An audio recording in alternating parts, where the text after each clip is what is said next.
ஏன்பா அன்னைக்கு ஊஞ்சலை பத்தி சொன்னீங்களே, ரொம்ப யூஸா இருந்தது. இதுனா கோழி எல்லாம் வச்சிருக்கீங்க? கோழியா? பிரியாணி பண்ணி சாப்பிடுறதுக்கு. பிரியாணியா? பிரியாணியோட வாய ஆன்னு பழந்துருவீங்களே. மவுத் க்ளோஸ். நம்ம வெல்வாம் சென்டர்ல அறிவுசார் குறைபாடுடையோரை வச்சு நம்ம கோழியும் நாட்டுக்கோழியும் வளர்க்குறோம். பிள்ளைங்க இதை பார்த்து பயப்பட மாட்டாங்களாப்பா? பயப்படுவாங்க தான். மைல்டு ஃபியர் இருக்கிறவங்களுக்கு திரும்ப திரும்ப திரும்ப இதுல வளர்க்க விட்டு பிராக்டிஸ் கொடுத்தோம்னா சரியாயிரும்.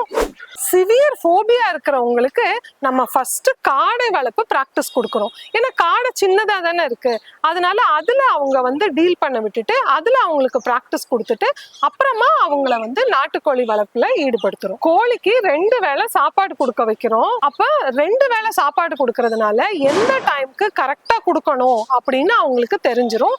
அப்ப ஆட்டோமேட்டிக்கா அவங்களுக்கு டைம் மேனேஜ்மெண்ட் வந்துரும். அதுக்கப்புறமா எந்த அளவுல சாப்பாடு கொடுக்கணும் அப்படின்னு நம்ம அவங்களுக்கு பிராக்டிஸ் கொடுக்கறதுனால அந்த அளவு, அந்த குவான்டிட்டி எப்படி கொடுக்கறது, அந்த மேனேஜ்மெண்ட்டும் அவங்களுக்கு வந்துரும். அதுக்கப்புறமா நம்ம முட்டையும் அவங்கள வச்சுதான் எடுக்க வைக்கிறோம். முட்டையை எடுக்கும் போது முட்டையை உடைச்சிட மாட்டாங்களா? ஆமா, உடைச்சிருவாங்க தான். இதுலதான் பளீர்னு வெளிச்சம் வர்றது. இதுல எப்படி ஏறியே போங்கண்ணே. ஆனா முட்டை ரொம்ப ஃப்ரெஜைல்ல, அதனால ஆரம்பத்துல அவங்க உடைச்சிருவாங்க. அதுக்கப்புறமா ரெகுலரா அவங்களுக்கு பிராக்டிஸ் கொடுக்க கொடுக்க ஒரு முட்டையை எடுக்கிறப்ப எவ்வளவு ப்ரெஷர் கொடுக்கணும் அப்படின்னு அவங்களுக்கே தெரிஞ்சிரும். அதுக்கப்புறமா அவங்க அழகா எடுத்துருவாங்க. இப்பெல்லாம் உடைக்கிறது இல்ல. ஆமாப்பா, இப்பெல்லாம் முட்டையை பசங்க உடைக்கிறது இல்லப்பா. கண்டினியூஸ் பிராக்டிஸ்னால இயற்கையோட இணைஞ்சு அவங்க வாழ கத்துக்கிறாங்க. எம்மால் எல்லாம் முடியும்.